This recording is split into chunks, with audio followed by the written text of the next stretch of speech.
अस्सलाम वालेकुम। पाकिस्तान में इस वक्त शाम के 7, भारत में 7:30 और यहाँ हमारे स्टूडियोज़ की घड़ियों में सुबह के 10 बज रहे हैं। वॉइस ऑफ अमेरिका वाशिंगटन की उर्दू सर्विस से हमारी बाकायदा नशरियात का आगाज़ होता है। पहले घंटे के लिए मैं हूँ आपका मेज़बान खालिद हमीद। सबसे पहले पर अपने तमाम पाकिस्तानी नाजरीन और सामीन को मुबारकबाद। और अब अहम खबरों की सुर्खियाँ। पाकिस्तान सुप्रीम कोर्ट के चीफ जस्टिस ने जुडिशल मार्शल लॉ लगाने के इम्कान को मुस्तरद करते हुए कहा है कि आइन में इसकी कोई गुंजाइश नहीं है। इस्लामाबाद में यौम पाकिस्तान की परेड के मौके पर मुल्क के सदर ममनून हुसैन ने इस अज़्म का इजहार किया है कि कौम उन दहशतगर्दों को शिकस्त दे देगी जो पिछले एक अशरे के दौरान हजारों मासूमों की जानें ले चुके हैं। पाकिस्तान ने भारतीय वजारत दाखिला के इन इल्जामात को बेबुनियाद करार देते हुए मुस्तरद किया है कि पाकिस्तानी खुफिया एजेंसी ISI नौजवान सिखों को तखरीबकारी की तरबियत दे रही है।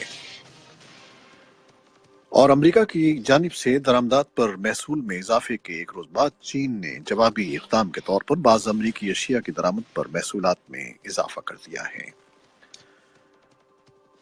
और चीनी हुक्काम ने एकेडमी ऑफ साइंसेस की वेबसाइट पर जारी करदा एक सरकारी बयान में तस्दीक की है कि चीन ने पाकिस्तान को आला तरीन टेक्नोलॉजी का हामिल ताकतवर optical tracking and measurement system फरोख्त किया है। भारत ने अपने मुल्क की निसफ आबादी को सेहत की इंश्योरेंस फराहम करने के लिए $1.50 अरब से ज्यादा फंड्स मुख्तस किए हैं। अफगानिस्तान और अमरीकी फोर्सेस के खुसूसी दस्तों की कार्रवाइयों से दाइश की खुरासानी ग्रुप की जानिब से शिमाली अफगानिस्तान में दहशतगर्द हमले करने की सलाहियतों को नुकसान पहुंचा है। ये बात अफगानिस्तान में अमरीकी फोर्सेस के कमांडर जनरल जॉन निकलसन ने कही है। अमरीकी महकमा खारजा ने कतीबत अल इमाम उल बुखारी को आलमी दहशतगर्दों की खुसूसी फहरिस्त में शामिल करने का ऐलान किया है। अमरीकी कांग्रेस ने $13 खरब मालियत के बजट की मंजूरी दे दी है, जिसके नतीजे में वफाकी हुकूमत को 30 सितंबर तक अखराजात के लिए रकम दस्तयाब होगी। और अमेरिका के सदर डोनाल्ड ट्रंप ने HR मैकमास्टर की जगह अक़वाम मुत्तहिदा में साबिक अमरीकी सफ़ीर और सख्तगी नजरियात के हामिल जॉन बोल्टन को नया मुशीर बराए कौमी सलामती मुकर्रर किया है। ये थी शह सुर्खियाँ, तफसील कुछ देर के बाद।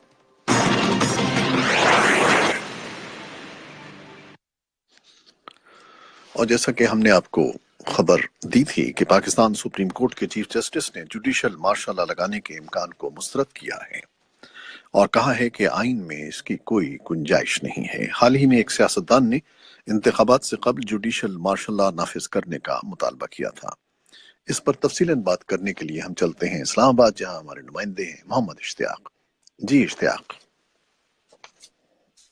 जी, पाकिस्तान में जहां अब मौजूदा हुकूमत अपनी मुद्दत पूरी करने जा रही है और निगरान हुकूमत की तशकील के लिए जो रवायती तरीका है उस पर मशावरत जारी है। लेकिन साथ ही बाज़ सियासतदानों की तरफ से ऐसे बयान सामने आए थे जिनमें कहा गया था कि चीफ जस्टिस एक जुडिशल मार्शल लॉ लगाकर मुल्क में शफाफ इंतखाबात करवाएं।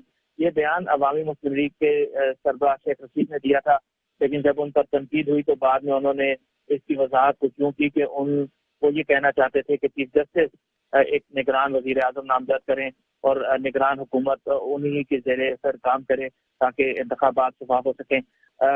इस बारे में मुल्क में जमागोइयाँ हो रही थी, लेकिन आज चीफ जस्टिस ने एक तकरीब से खिताब में कहा कि मुल्क का आइन इस बात की कतई इजाजत नहीं देता कि किसी भी तरह का अदालती या जुडिशल मार्शल लॉ लगाया जाए। उन्होंने कहा कि ऐसा कुछ नहीं हो रहा और साथ ही उन्होंने ये भी कहा कि पाकिस्तान का जो तर्ज हुक्मरानी है, ये तर्ज निज़ाम हुकूमत है, वो जमहूरियत है और वोट की जो असल ताकत है उसी के जरिए जो हुकूमत आएगी वही इसने मुल्क को चलाएगी। तो उन्होंने इन तमाम क्यासराइयों को रद्द किया है कि मुल्क में किसी तरह का भी अदालती मार्शल लॉ लगाया जा सकता है। अच्छा इश्तियाक, आपको मुबारक हो कि यौम पाकिस्तान मनाया जा रहा है। इसमें मुख्तलिफ किस्म की तकरीबात भी होती हैं और सदर ममलकत ने भी खिताब किया है एक परेड के मौके पर। तो कुछ तफसीलात बताएंगे हमें इसकी? जी, मामूल की तरह इस साल भी उसी तरह ही जो है तकरीब होंगी। ایک مرکزی تقریب جس میں مسلح افواج کی پیٹ جو ہے وہ خاص طور پر ہوتی ہے، وہ اسلام آباد میں ہوئی۔ اس سال سری لنکا کے جو صدر ہیں وہ پاکستان آئے تھے اور انہوں نے گیسٹ آف آنر کے طور پر انہوں نے اس تقریب میں شرکت کی، جبکہ اس کے علاوہ ترکی، اردن اور متحدہ عرب امارات کے دستوں نے بھی شرکت کی۔ صدر نے جو عموماً اس موقع پر خطاب کرتے ہیں، انہوں نے اس مرتبہ خطاب میں پڑوسی ملک، ہمسایہ ملک بھارت کی طرف اشارہ کرتے ہوئے انہیں خبردار کیا کہ وہ اسلحے کی دوڑ میں شامل نہ ہو، اور اس خطے میں جو امن ہے وہ کشمیر کے مسئلے کے حل ہی سے ممکن ہے۔ اس کے ساتھ ساتھ انہوں نے افغانستان کے ساتھ تعلقات کی بات کی اور افغانستان کے مصالحتی عمل میں ہر ممکن تعاون کی یقین دہانی کروائی، جبکہ ساتھ ہی جو روایتی طور پر ایک بیان دیا جاتا ہے کہ دہشت گردی کے خلاف پاکستان کی کوششیں جاری رہیں گی۔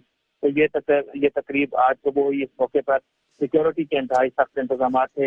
اسلام آباد میں آج صبح کے وقت سے لے کر دن تک ٹیلی فون کی جو خاص موبائل فون سہولت تھی وہ معطل تھی، جبکہ لگ بھگ 2000 پولیس اہلکار ابھی سیکیورٹی پر تعینات تھے۔ یہ ان کے علاوہ تھے جو بنیادی سیکیورٹی کی ذمہ داری فوج کے اہلکار ادا کر رہے تھے، اس کے علاوہ یہ پولیس اہلکار تعینات کیے گئے تھے۔ بہت شکریہ محمد۔ اور اب کچھ مزید خبریں۔ چینی حکام نے اکیڈمی آف سائنسز کی ویب سائٹ پر جاری کردہ ایک سرکاری بیان میں تصدیق کی ہے کہ چین نے پاکستان کو اعلیٰ ترین ٹیکنالوجی کا حامل طاقتور optical tracking and measurement system فروخت کیا ہے، جسے پاکستان کو اپنے میزائل پروگرام کو تیزی سے آگے بڑھاتے ہوئے یعنی متعدد اہداف کو ایک ساتھ الگ الگ میزائلوں سے نشانہ بنانے کی صلاحیت حاصل ہو گئی ہے، اور اس کے ساتھ ہی دشمن ملک سے آنے والے میزائلوں سے دفاع بھی بآسانی کیا جا سکتا ہے۔ بھارت نے اپنے ملک کی نصف آبادی کو صحت کی انشورنس فراہم کرنے کے لیے $1.50 سے زیادہ فنڈز مختص کیے ہیں، جس تقریباً 10 کروڑ خاندانوں کو، جن کی تعداد 50 کروڑ نفوس کے لگ بھگ ہے، پیچیدہ بیماریوں کے علاج کے لیے سالانہ 5 لاکھ روپے تک کی سہولت حاصل ہو جائے گی۔ نئے وفاقی بجٹ میں حکومت نے اپنے ہیلتھ پروگرام کے لیے 200 ارب روپے رکھے ہیں، تاہم عہدیداروں کا کہنا ہے کہ جیسے جیسے یہ پروگرام آگے بڑھے گا اس کے لیے مزید رقوم مہیا کی جائیں گی۔ افغانستان میں امریکی فورسز کے کمانڈر جنرل نکلسن نے کہا ہے کہ افغانستان اور امریکی فورسز کے خصوصی دستوں کی کارروائیوں سے داعش کے خراسانی گروپ کی جانب سے شمالی افغانستان میں دہشت گرد حملے کرنے کی صلاحیت کو نقصان پہنچا ہے۔ افغانستان میں امریکی فورسز کی جانب سے جاری ہونے والے ایک اعلان میں بتایا گیا ہے کہ جنوری کی 28 تاریخ دولتکار خطاب اکاکو جوزجان سے پکڑا تھا۔ اس کے بعد 2 مہینے سے بھی کم عرصے میں 16 مارچ کو امریکی فضائی حملے میں اکا کی جگہ مقرر کیے جانے والے داعش کے کمانڈر عمیر اور ابو سمیہ صوبے سرپل میں مارے گئے ہیں۔ امریکی محکمہ خارجہ نے کتیبۃ الامام البخاری کو عالمی دہشت گردوں کی خصوصی فہرست میں شامل کرنے کا اعلان کیا ہے۔ متعلقہ شیخوں کی روح سے ایسے غیر ملکی فرد یا تنظیم پر سخت قسم کی تعزیرات عائد کی جاتی ہیں جن کے بارے میں یہ تعین کیا جاتا ہے کہ وہ دہشت گردی میں ملوث رہے ہیں یا ان سے دہشت گردی کا خوف لاحق ہے، جن سے امریکی شہریوں، قومی سلامتی، خارجہ پالیسی یا امریکہ کی معیشت کو دہشت گردی کی نوعیت کا خطرہ رہتا ہے۔ امریکی کانگریس نے $13 کھرب مالیت کے بجٹ کی منظوری دے دی ہے، جس کے نتیجے میں وفاقی حکومت کو 30 ستمبر تک اخراجات کے لیے رقم دستیاب ہو سکے گی۔ امریکی ایوان نمائندگان نے جمعرات کی شب مالیاتی بل منظور کیا تھا، جس کے بعد جمعے کو صبح سینٹ نے بھی بل کی منظوری دے دی ہے۔ وائٹ ہاؤس کے حکام کا کہنا ہے کہ صدر جمعے کو بل پر دستخط کریں گے۔ امریکہ کے صدر ڈونلڈ ٹرمپ نے HR میک ماسٹر کی جگہ اقوام متحدہ میں سابق امریکی سفیر اور سختگی نظریات کے حامل جان بولٹن کو نیا مشیر برائے قومی سلامتی مقرر کرنے کا اعلان کیا ہے۔ HR میک ماسٹر کی تبدیلی اور ان کی جگہ نئی تقرری کا اعلان صدر ٹرمپ نے جمعرات کو ایک ٹویٹ میں کیا۔ فرانس میں غیر مصدقہ اطلاعات کے مطابق ایک شخص اس وقت ہلاک ہو گیا جب ایک سپر مارکیٹ میں ایک مسلح شخص نے فائرنگ شروع کر دی۔ علاقائی پولیس سربراہ نے اخباری نمائندوں کو بتایا کہ عہدیداروں کا اندازہ ہے کہ جنوب مغربی فرانس کے قصبے تریبیس میں ایک شخص ہلاک ہوا، لیکن اس کی تصدیق نہیں ہو سکی۔ शाम के दारुल हुकूमत दमिश्क के मुज़ाफ़ात में महसूर कस्बे मशरक़ी गुता से 1500 से ज्यादा शामी बागी और उनके खानदान वाले इनखला कर रहे हैं, जबकि फौज पूरे दारुल हुकूमत पर कब्जे के करीब है। ये थी वो खबरें और रिपोर्टें जो फेसबुक लाइव पर हमने आपके लिए पेश की। वेबसाइट और रेडियो पर अभी हमारा ये शो जारी है, हमारे साथ रहिएगा। फेसबुक लाइव से इजाजत लेते हैं। अल्लाह हाफिज।